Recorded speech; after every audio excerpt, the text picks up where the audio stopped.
na Mungu akatupatia ushindi. Jameni watu wa Embu, nasimama mbele yenu leo kusema asante sana. Narudia tena watu wa Embu kusema asante sana.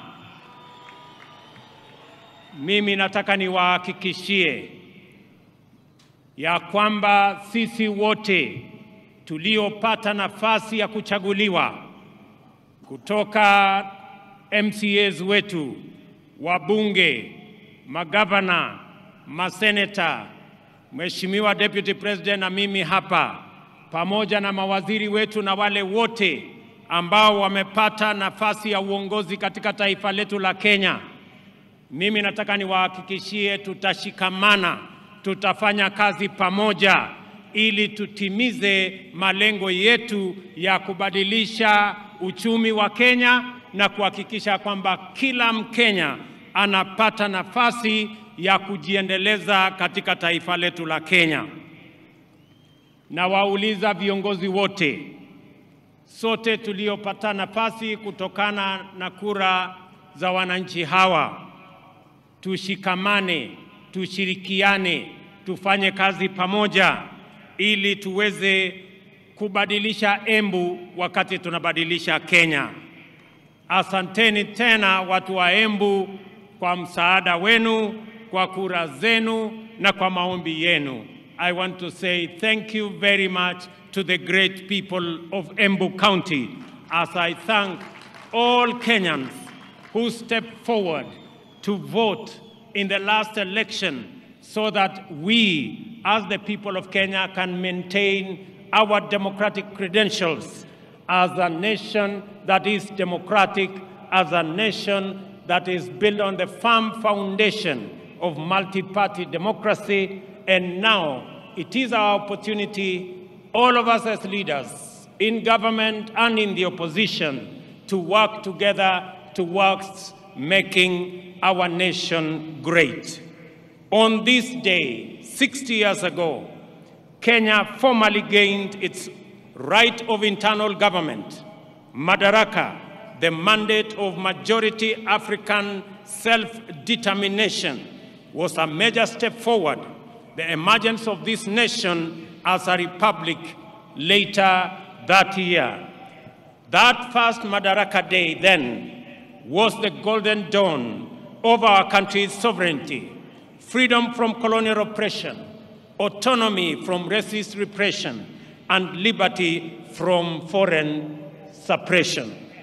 In fighting for our sovereignty, our noble freedom fighters had primarily waged a political struggle to liberate a people divided, humiliated, and impoverished under a predatory system whose institutions were vicious and extractive.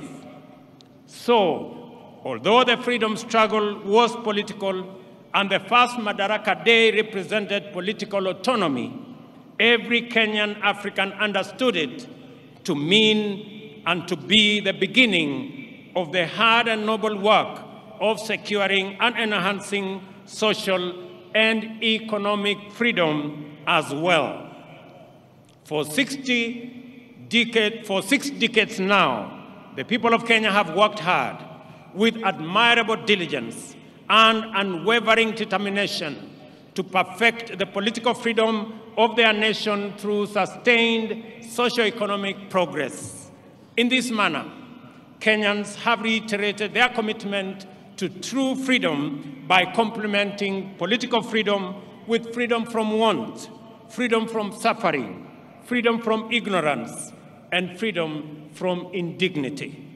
Our forefathers' historic struggle to vindicate our God-given rights of self-determination entailed tremendous sacrifice and immense determination against a colossal adversary.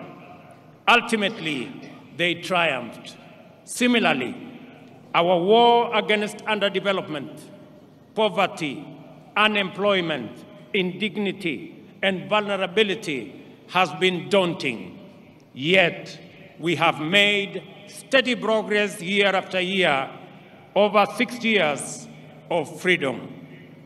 At the heart of our struggle for freedom, both before and after independence, is the distinctively Kenyan spirit of determination that is nevertheless flexible, consistency which is innovative, pragmatism that is also hopeful, and faith strong enough to take chances.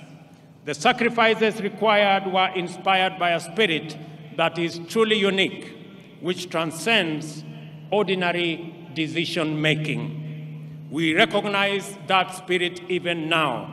It lives in the heart of every Kenyan who wakes up early to give their best, try their luck, knock on doors, and chase their dreams.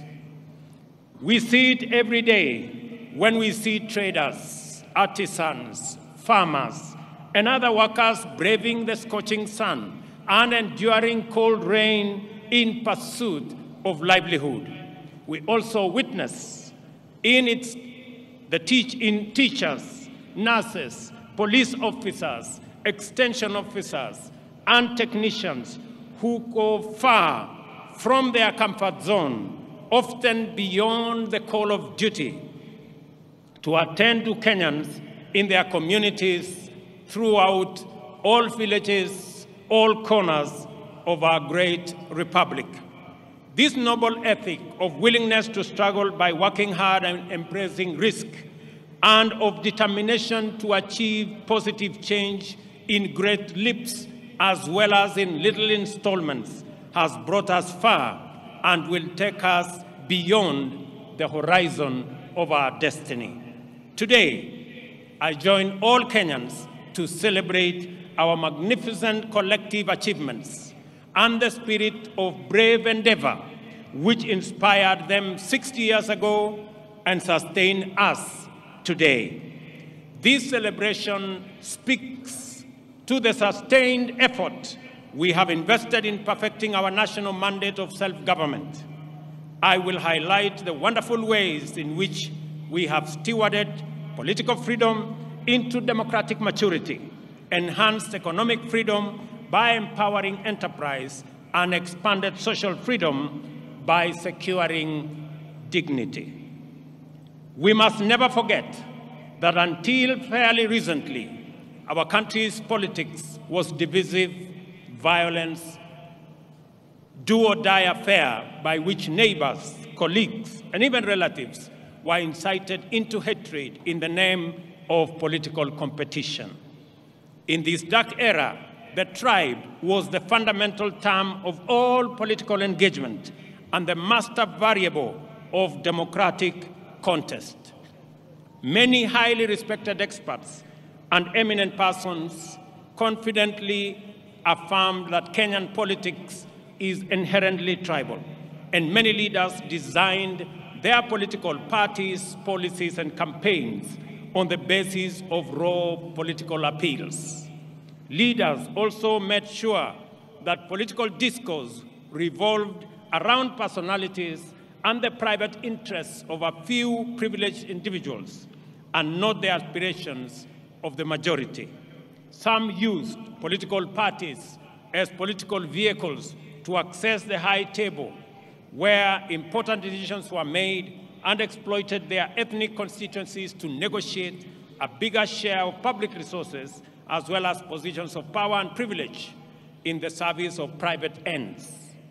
For decades, Kenyans understood that this perverse political culture not only defiled our democracy, but also obstructed the spirit of daring and achievement, arresting our collective progress.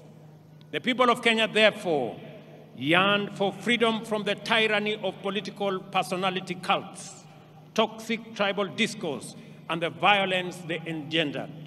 They desired a more unifying, cosmopolitan framework of engagement which promoted the expression of their shared aspirations, encouraged inclusive negotiations, and a collective means of pursuing them. In the last general election, the people of Kenya finally broke free. The campaign was conducted purely on the basis of important national issues, foremost of which were economic issues. Not only did Kenyans reject the old divisive politics of tribe and tribal chiefs, but they also demanded uninterrogated, well-considered party manifestos with detailed plans for economic transformation. As a result, although the election was closely contested, it was the most peaceful in the multi-party era in Kenya. And I want to congratulate all Kenyans for being participants in this great feat. Our public discourse and political discussion and the agenda of social debate has changed for good.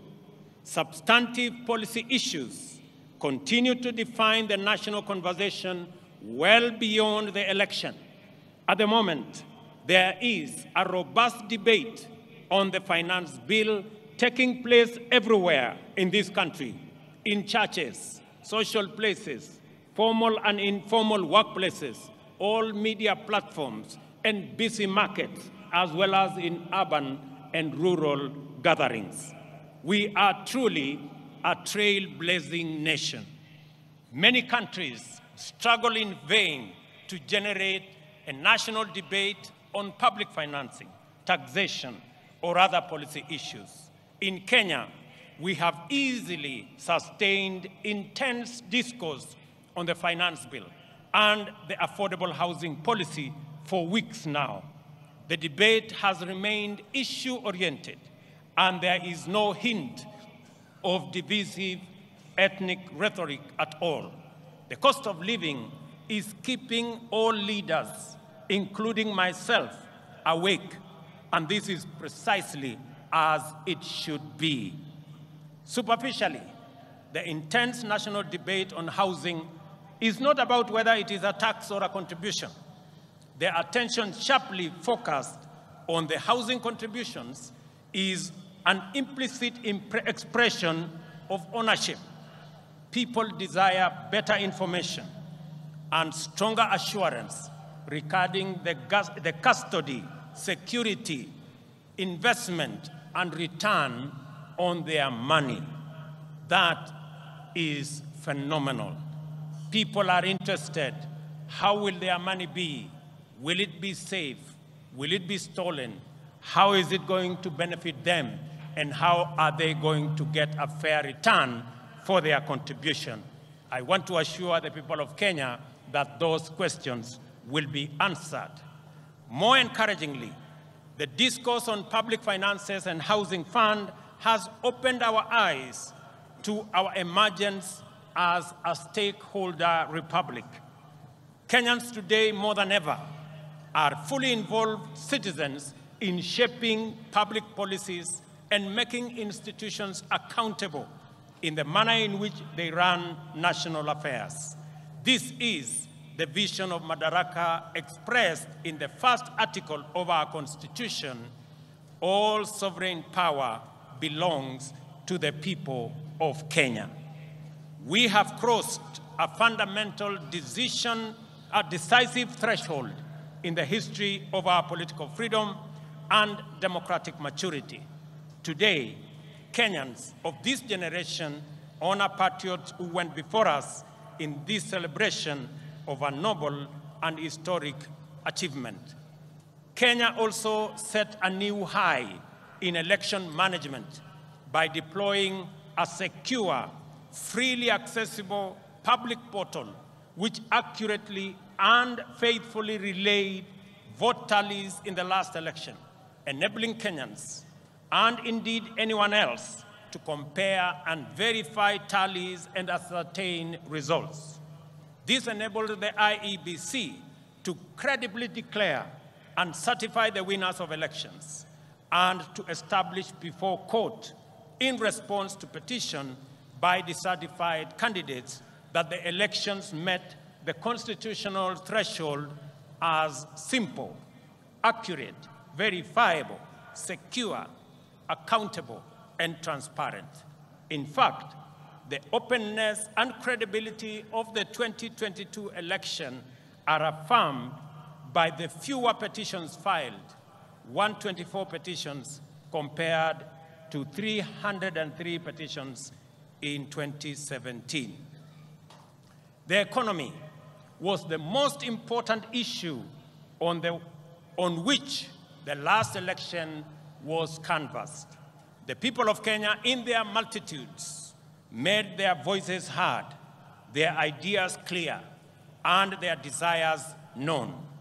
From Busia to Banisa, Lokichogio to Lamu, Magadi to Moyale, Mandera to Migori, and everywhere in between, the people said they wanted to transform our economic system, democratize opportunity, enhance inclusion, and reduce exploitation.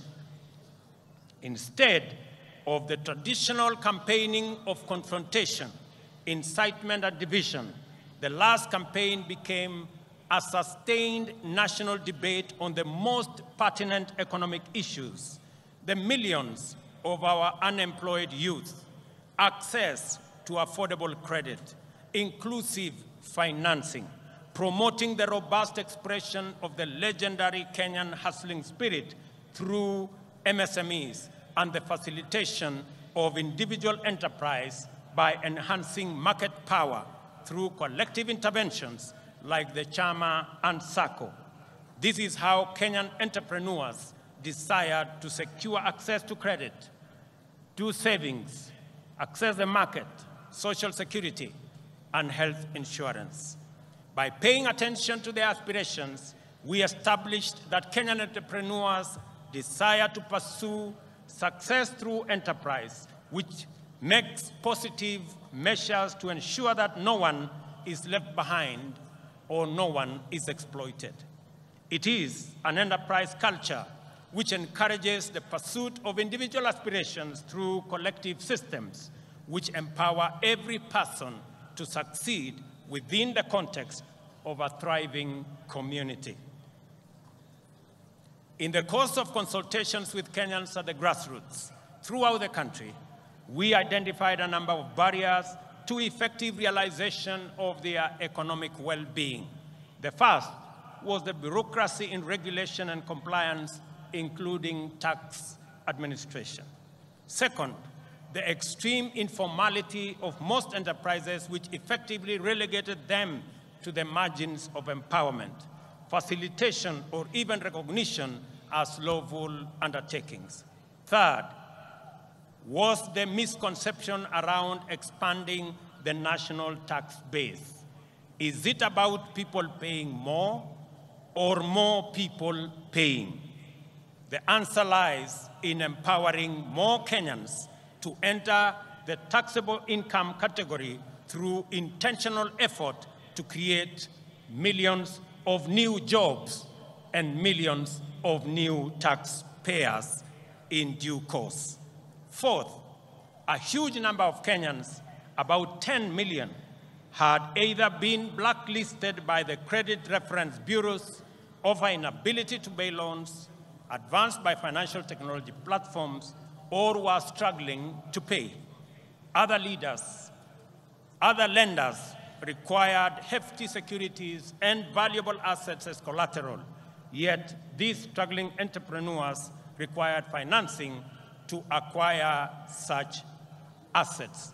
It was clear, therefore, that the prevailing financing and credit facilities were not supportive to the profitable existence of micro, small, and medium enterprises.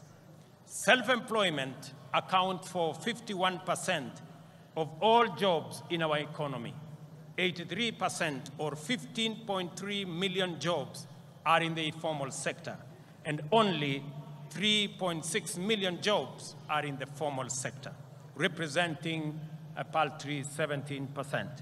Considering this employment landscape, it was imperative that we attend to the interests of these undeserved and underserved majority of workers urgently, resolutely, and effectively. This engagement with business community inspired the creation of the Financial Inclusion Fund, or the Hustler Fund, to eliminate the financial cost, delay, and bureaucracy entailed in complying.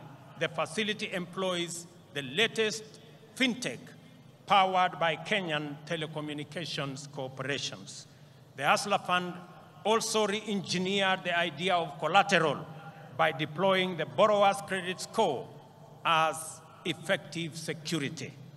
Without a doubt, the Hustler Fund has been more than transformational. In fact, it is revolutionary. On its way to becoming effectively the biggest financial institution by the number of borrowers and active loans, the Hustler Fund also turned around the country's fintech, transforming it from a predatory ecosystem to a more responsive one. As a result, Kenya's digital economy has received a tremendous shot in arm, as demonstrated by reports that Safaricom alone has enrolled at least 2 million new subscribers into their financial ecosystem, courtesy of the Hustler Fund. Today, as we celebrate progress in achieving economic freedom, we also celebrate our digital economy. Powered by our famous fintech community, Kenya's legendary spirit of enterprise has entered the digital space. Kenyans responded to this promise of economic freedom in unequivocal terms. The total number of digital transactions now at the Hustler Fund stands at 42.5 million, through which 20.2 million Kenyans have accessed nearly Kenya shillings 30 billion and repaid close to 20 billion, with 7 million Kenyans being constant and repeat customers.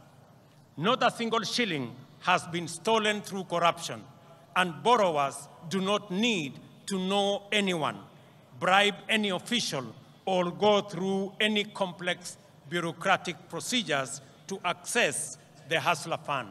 They only need a device, a little airtime, and a few minutes, and they are all able to get money wherever they are. The second product of the Hustler Fund will usher our unique collective-driven competitive market enterprise to the online domain. To promote inclusion, the Hustler Fund is going to deploy groups such as chamas and SACCOs, overcome exclusion and barriers to participate in credit savings, social security, health insurance, and other socioeconomic amenities. This is how we will use policy and technology innovation to mainstream our way of life. We are committed to leveraging fintech in ensuring that no one is left behind in the financial and entrepreneurial inclusivity revolution. I am delighted to announce that today, during this celebration, I shall be launching the second product of the Hustler Fund, which is aimed at facilitating people access funding through groups. I am sure that this will be very good news to my good friend Shiko in Ruaraka Market, who, like many informal business entrepreneurs, were ready for this innovation even before we launched the first Hustler Fund product. I am glad that this launch of the group loan product is taking place against the backdrop of the phenomenal success of the Hustler Fund personal loan product. I expect that this product will encounter even greater appetite from the market. As I have already mentioned, your credit score will determine the amount you can access and the amount you will continue to receive. Thus, we have equalized the formal and informal systems, enabling both to enhance their complementary contribution to jobs and wealth creation from an equal footing. As we celebrate this increase in our economic freedom, today we also celebrate the democratization of the Kenyan economy. This is why more Kenyans are taking part in the robust conversation about our economy. The conversation is inclusive, focusing on the proposals to raise revenues, to discourage imported goods that can be manufactured locally so as to grow local manufacturing and enhance export competitiveness. In this debate, Kenyans are interested in how government will create the 1 million jobs it has committed to provide through the affordable housing program. I know many people have questions about how and why are we having a conversation about housing in the Republic of Kenya. And progressively we are answering the how, we are answering the why, and we will answer every other question. Because right here in Embu, and as we do in every part of Kenya, we have our own citizens, millions of young people who do not have a job. We have 5 million Kenyans across Kenya, young people out of school, out of college, out of universities who do not have a job. It is our collective responsibility to think about the 5 million young people in Kenya who today walk our streets, walk our villages, in our townships, in our markets, and yet they do not have an opportunity to deploy their energy, their knowledge, their education in making a difference in their lives and making a difference in our nation. And I want to encourage all of us as the people of Kenya, as we look into this opportunity. I know many people are asking, how is it my business? How is it my responsibility? I have had many ask me, Mr. President, how is it my responsibility to think about those who do not have jobs? How is it my responsibility to think about the people who live in slums? 7 million Kenyans who live in slums, in indignity, without toilet, without running water, without roads. How is it my business? Let me ask the people of Kenya, if our freedom fighters, the people who made the ultimate sacrifice and lost their lives in liberating our nation, if they had asked the question that how is it their business, today we would continue to have been slaves of our masters if they asked themselves that question. It is our opportunity, as they did, to liberate our country. They went beyond the call of duty. They did not ask, how is it their business to make the ultimate sacrifice to liberate our country?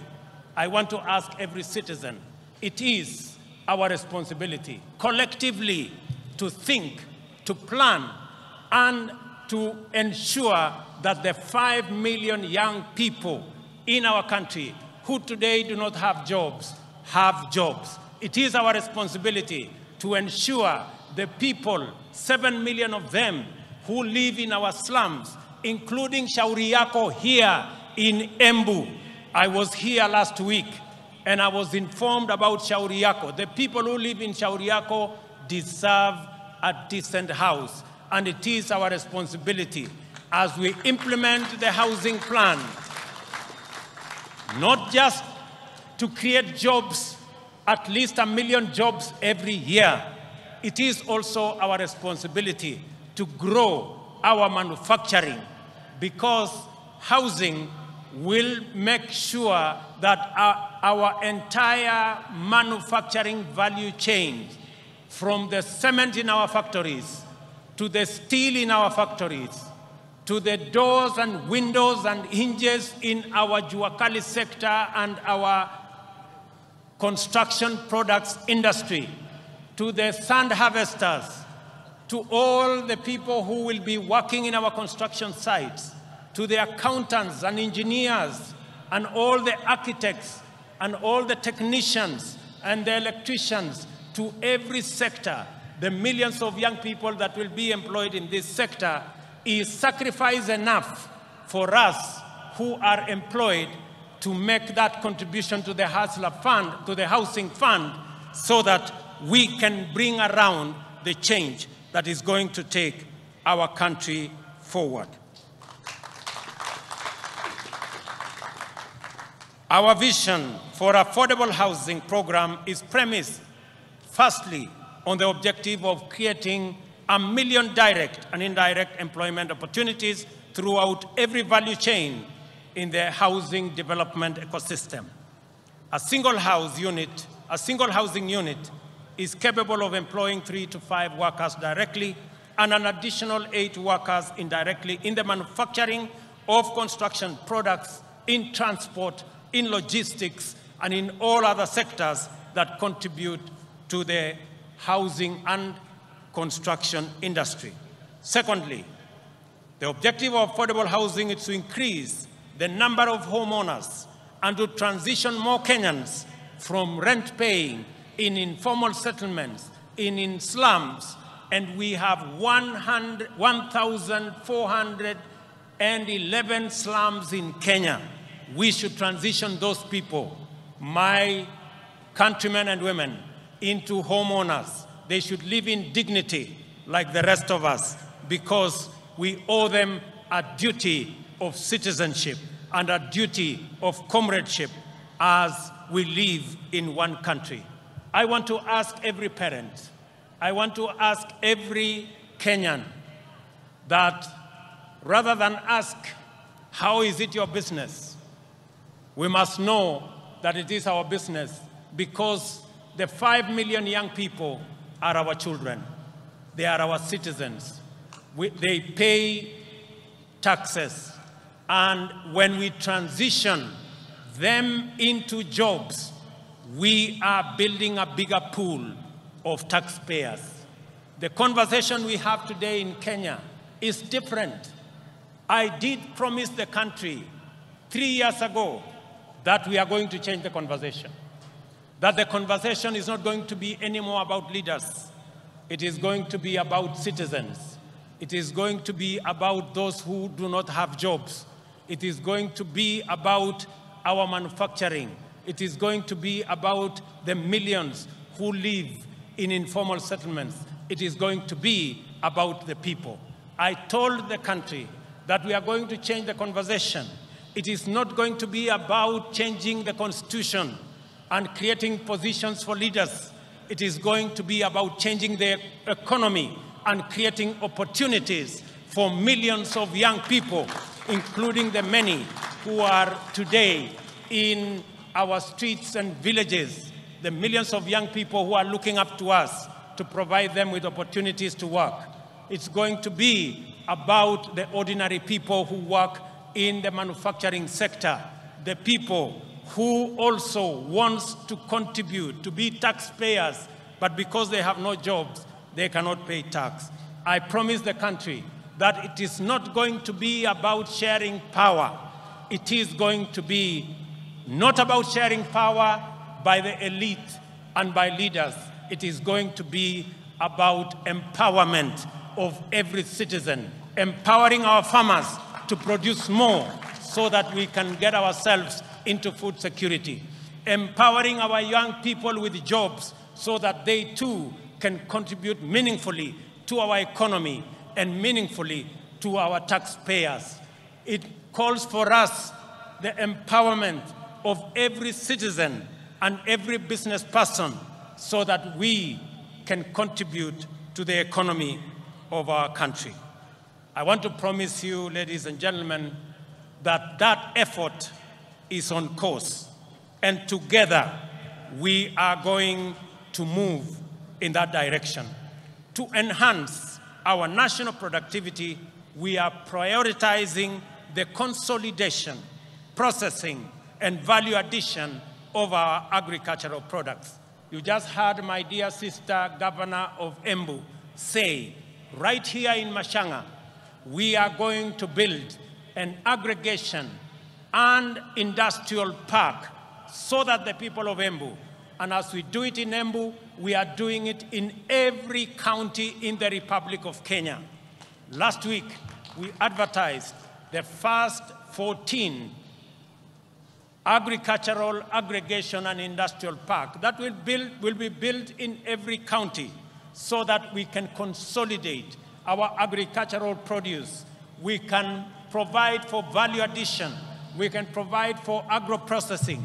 We can enhance our manufacturing, create jobs, create value, and enhance the earnings of every farmer as we get rid of brokers, as we get rid of cartels, and ensure that we protect the hard-earned and the sweat of farmers in the Republic of Kenya.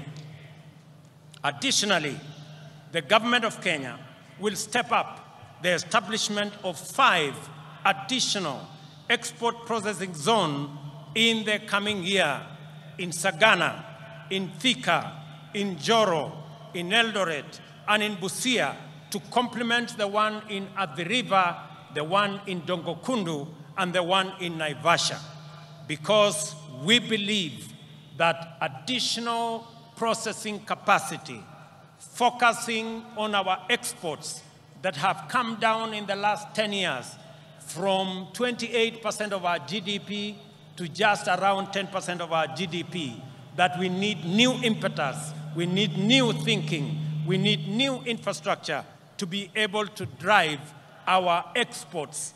And that is why we are expanding our processing capacity in our export processing zones, in our special economic zones, and at the same time, we remain firmly committed to the Continental Free Trade Area and the effective implementation of the Africa Continental Free Trade Area. Just this week, we concluded a working retreat for trade ministers of the Continental Free Trade Area with the private sector. I am glad to welcome to this gathering the delegation that has been holding Africa private sector discussions in Nairobi, led by my brother, the President of Comoros, His Excellency Azali Assoumani, and one of the most foremost champions of the Africa Continental Free Trade Area. It is also gratifying to note that the champion, the former president of Niger, is right in our midst. It's also gratifying to note that 11 trade ministers are here today from different countries in our continent. I wish to recognize the following delegations led by the ACFTA Secretariat. Delegation from Comoro, are they here? Wasimame? The delegation from Comoro, thank you very much. The delegation from Niger, thank you very much. Delegation from Central African Republic, the delegation from Chad, thank you very much, they are there. The delegation from Namibia, the delegation from Djibouti, the delegation from Cote d'Ivoire, the delegation from Nigeria, the delegation from Botswana, the delegation from Ghana, and the delegation from Burkina Faso. A significant portion of household budgets, as we all know, goes to food, a major component of the cost of living. Understandably, there has been animated engagement on this subject after a prolonged drought which pushed the entire Horn of Africa region to the brink of famine. Widespread shortages of staple foods have driven food prices beyond the ability of many households to afford them. Enhancing food production is an intervention with multiple fundamental implications. It promotes access to affordable and adequate food and nutrition for the majority. It also increases food supply, lowers prices, and thus reduces the cost of living. Moreover, subsidizing food production increases jobs and productivity in the country's biggest employer, the agricultural sector. In keeping with our commitment in this critical sector, we have registered 5 million farmers nationwide. These farmers immediately became eligible to receive subsidized fertilizer, and those who stepped forward received their full fertilizer requirement, unlike in past seasons when the allocations were rationed. As a result of these allocations, as a result of these measures, Kenyan farmers have been able to plant an extra 200,000 acres this year by using an additional 2 million kilos of seed beyond what was planted last year. As international petroleum prices continue to rise beyond reach, the cost of fuel locally rises steeply. Transport, as a component of household budget, is affecting the cost of living. We have to liberate Kenyans from the reliance on transport that depends on petroleum. For this reason, we are rolling out an electric vehicle public transport system which will bring down the cost of transport significantly. Our border industry is about to experience inclusive transformation through the introduction of more efficient, affordable, and clean motor vehicles. With this intervention, owning and operating a border will become affordable, secure, and profitable. I am eager that this information reaches the seconder of my presidential nomination, Mr. Calvin Ochieng, who operates in Kilimani, so that he can escalate his hustle to the next level. I have some good news for my border friends. When I went around the country, they stepped forward and they told me they are victims of an exploitative financing system. I want to tell them, my good friends, I have some good news for you. We are developing, and by September this year, we will have a mechanism where you can get your border that does not need petrol, that will be run on electricity, one that is financed by not a predatory system, but one that respects the interests of those who purchase the borders. A healthy nation is liberated from human suffering and empowered to pursue their livelihoods and dreams without the hindrance and underperformance associated with ill health. A healthy nation is a happy nation. Freedom from disease is therefore a primary plank of our agenda to perfect self-government. We are committed to do affordably, inclusively, and in a manner that enables Kenyans to receive quality medical attention from the comfort of their homes. Towards this end, we are reforming the National Health Insurance Fund to meet the urgent needs of Kenyans at the bottom of the socio-economic structure by actualizing its purpose as a social medical insurance facility. Secondly, we have committed to deliver universal health coverage that enables every Kenyan attain dignified health care at the minimum cost of subscription fee. Thirdly, we have collaborated with county governments, whom we support wholeheartedly, and I want to commend all county governments for the exemplary work they are doing around health as a devolved function. We have collaborating with the county governments to recruit community health workers, promoters throughout the country. 100,000 of them will be recruited under this program, and this number will make every one promoter available for 100 households. This means that each promoter will be tasked with visiting Kenyans at their homes to determine whether any condition need to be managed through healthier lifestyle or basic medical attention. They will also be tasked with enabling patients with chronic conditions manage their medication, diet, and general well-being in a manner that makes hospitalization sometimes unnecessary. Finally, the promoters will facilitate early detection of conditions for referral to comprehensive attention in the spirit of effective healthcare management. Ladies and gentlemen, the imperative of Madaraka mandates us to build a strong, democratic, prosperous nation through the successful pursuit of high productivity and competitiveness.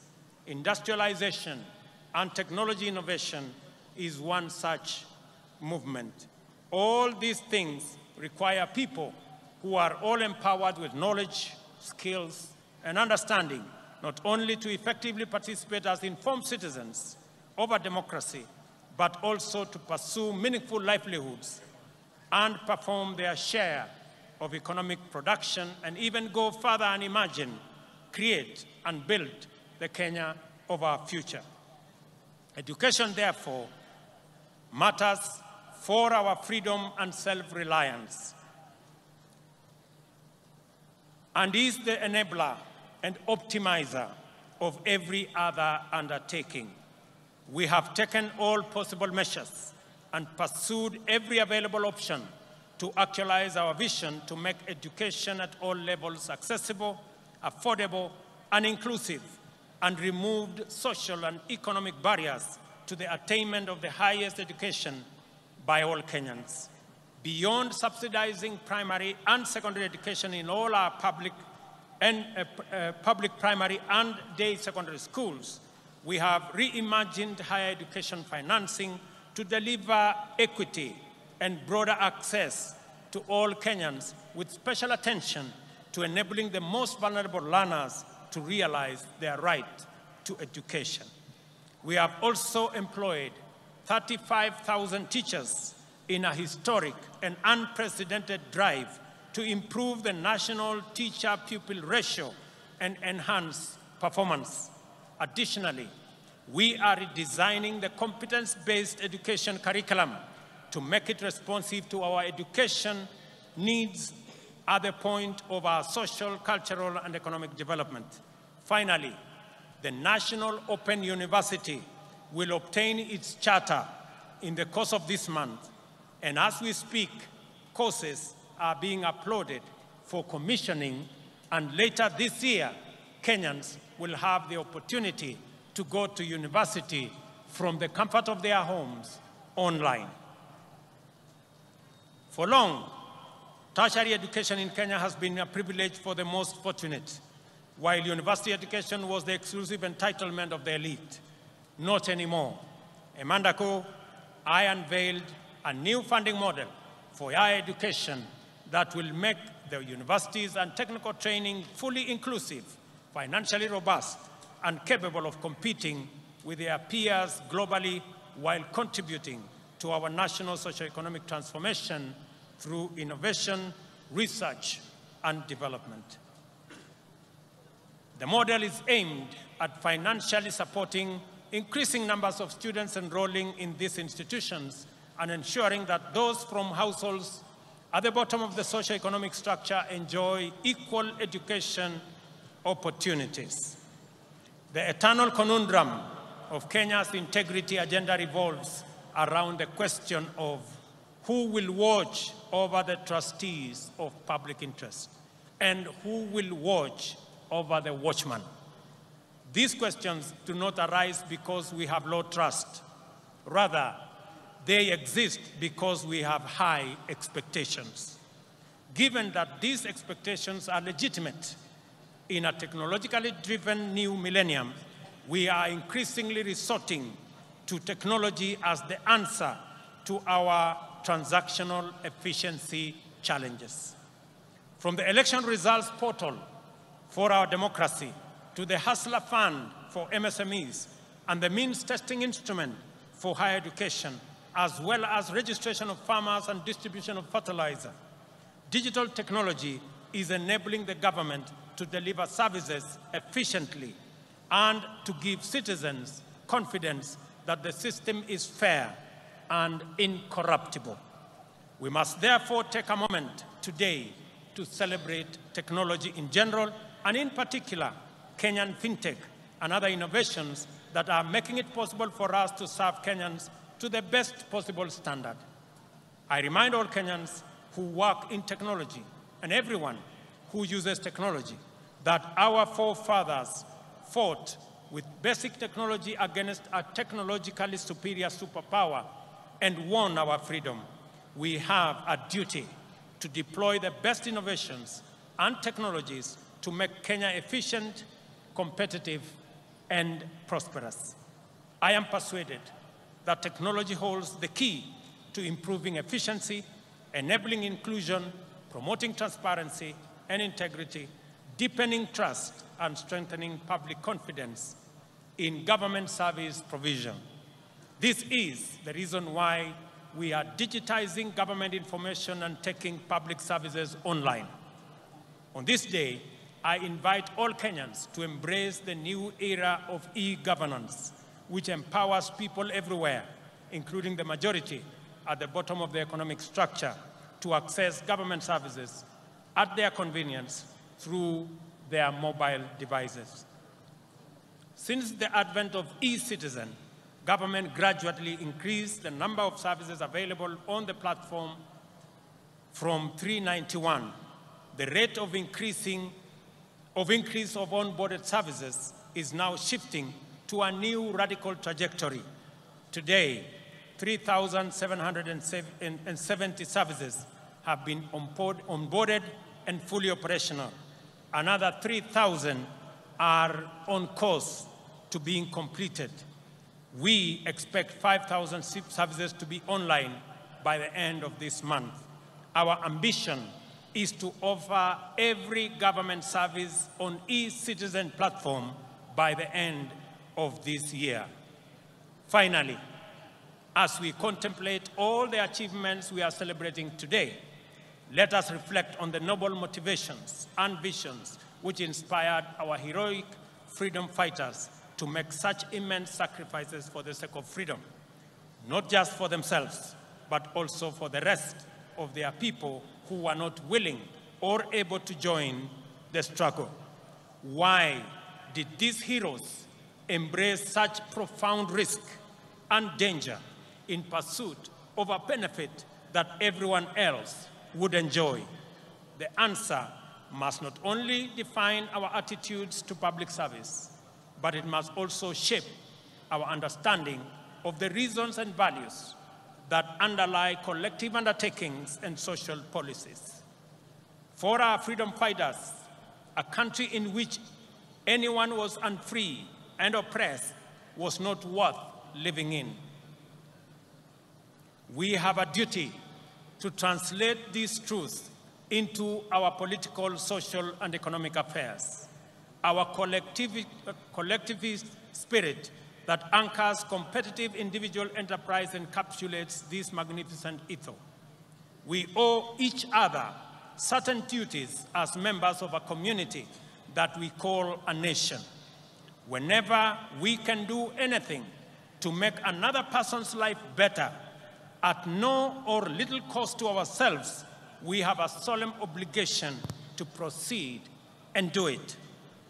There is a fundamental level at which we are morally obligated to think about our duties to the unemployed youth, vulnerable communities struggling in slums, and other people at risk of exclusion.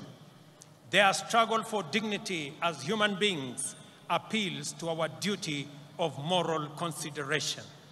Their complicated pursuit of livelihood can potentially complicate our stable prospects. No human is an island. In community lies power, and to unlock that power, we must attend to our values and perform our obligations. That is why freedom fighters consider the inherent morality of their cause to be sufficient reward. For example, those of us who are earning Kenya shillings 200,000 monthly will pay only 2,500 to build a fund that will help create millions of jobs for millions of our young people and bring a meal on the tables of many hustlers. This is a worthwhile contribution to make for the greater good of our nation, as indeed the freedom fighters who came before us did. As we continue to make progress in our pursuit of the transformation of our economy from the bottom going up, we must remain vigilant that no one is left behind and no resources are lost to waste and corruption. Public servants must ensure that public resources must be utilized solely and exclusively for purposes that serve the interests of all our people. I have made a personal commitment to use all instruments and authority at my disposal to curb waste and eliminate theft. I will not permit greed, lawlessness, or impunity. Ladies and gentlemen, it is our collective duty, sisi wote kama Wakenya. Mimi nimekuja hapa Embu katika sherehe hii ya muhimu ya Madaraka ili tukubaliane kama wananchi vile wale waliotutangulia bila ya kujali watapata nini walipigania uhuru wetu, damu yao ikamwagika, wengine wakauawa, lakini hawakurudi nyuma, kwa sababu kama wangerudi nyuma leo tungekuwa watumwa wa wale walikuwa wametutawala. Na ndio tunajiuliza kama taifa, kama Wakenya, it is the moment for us to ask, what can I do for my nation? Not, what can my nation do for me? Both questions must be answered in the affirmative. Sote, kama wananchi wa taifa la Kenya, tumesema ya kwamba jambo la muhimu ambalo lilikuwa katika uchaguzi uliopita ilikuwa ni maneno ya uchumi wa taifa letu la Kenya. Ilikuwa ni maneno ya wananchi mamilioni vijana wetu ambao hawana ajira. Ilikuwa ni kati ya wale watu wengi hawana uwezo ya kupata mkopo kwa sababu hawana title deed, hawana logbook. Leo ni jukumu letu kuhakikisha hata na wao wako na uwezo, wako na njia ya kupata mkopo wajiendeleze maisha yao. Leo katika Embu hapa, wale walio katika vyama, wale walio katika sako, leo tunaanzisha Hustler Fund Stage 2 ambayo itatoa pesa kati ya shilingi 20,000 na shilingi 1,000,000 kwa vikundi ambazo zitajisajili ili tuweze kufikisha mambo ya kupata mkopo kwa wananchi wengi. Vile vile katika mpango wetu wa ujenzi wa manyumba, nilikuwa hapa Embu wiki iliyopita, tumeanzisha ujenzi awamu ya kwanza, nyumba 100 kati 400 ambazo ni awamu ya kwanza. Nimesema nitarudi hapa Embu kama vile nitaenda sehemu zote za taifa letu la Kenya ili tuweze kujenga nyumba 200,000 kila mwaka katika taifa letu la Kenya. Hizo nyumba 200,000 zitatupatia ajira ya vijana 1,000,000, zitatuwezesha kampuni zetu za simiti, kampuni zetu za chuma, wale wanaotengeneza viti, wale wanaotengeneza milango, wale wanaotengeneza madirisha, wale mafundi, technicians, masons, carpenters, electricians, engineers, architects, quantity surveyors, wale wanaofanya kazi katika transport sector, madereva wetu, makanga wetu, wote watajumuika na tutakuwa na nafasi ya kupanga na kutengeneza ajira katika taifa letu la Kenya.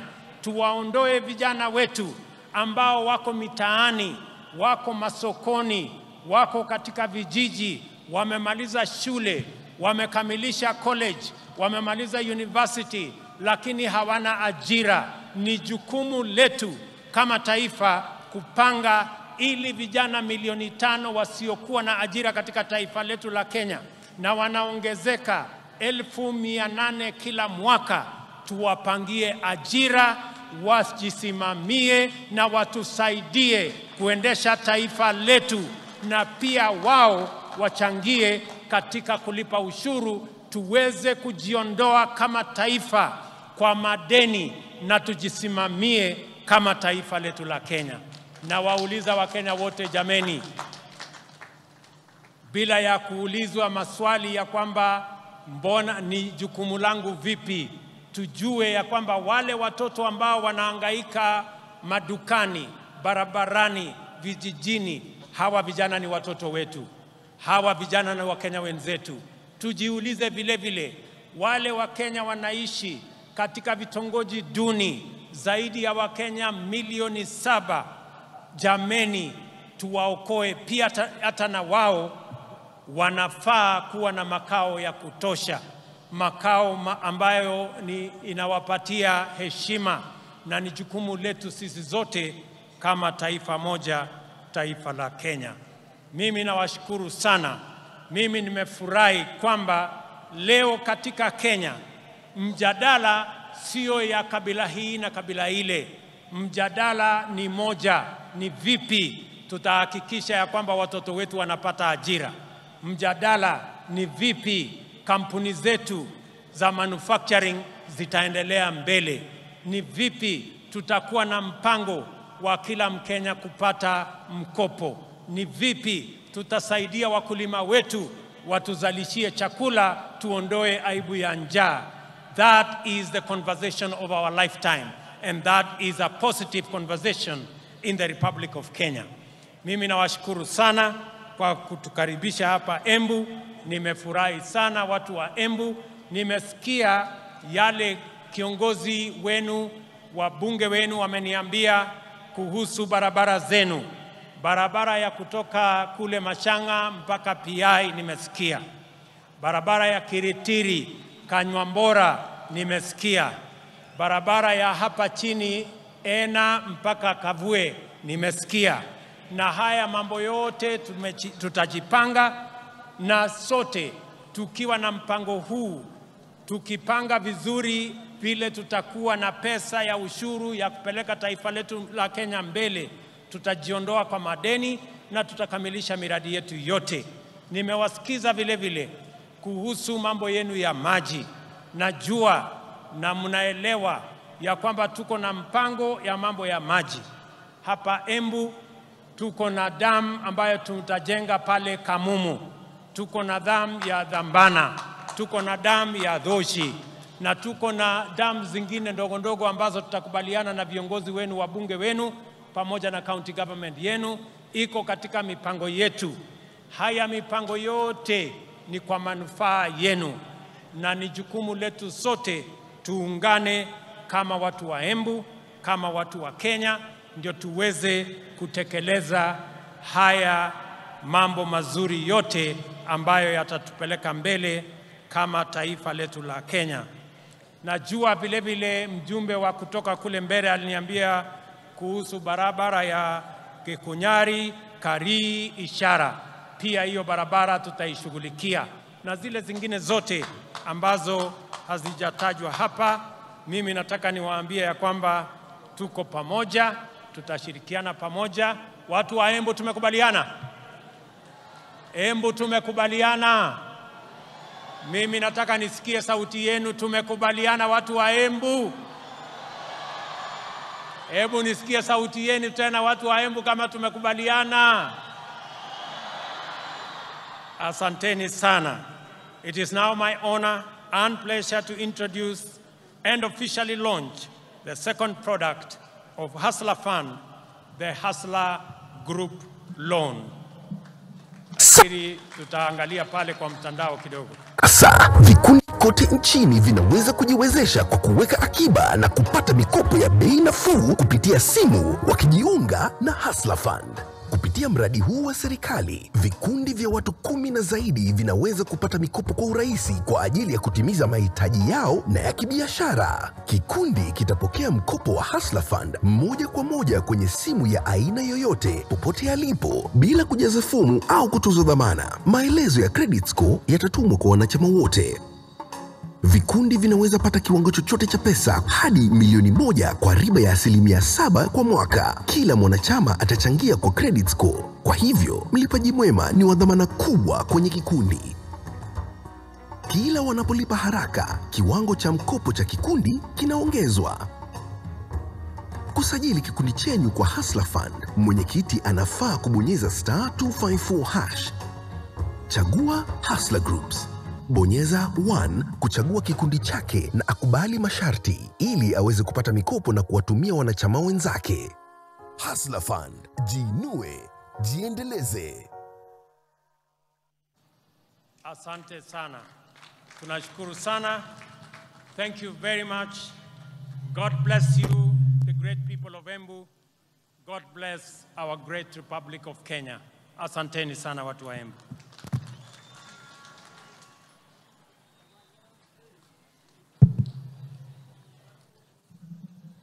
Basi nitaomba tutulie kwa heshima. Naomba sote tutulie tafadhali kabla ya wimbo wa taifa. Niweze kuwajuza kwamba atakapokuwa anaondoka Mheshimiwa Rais baada ya wimbo wa taifa, nitaweza kumleta mwenzangu Mike Gitonga aweze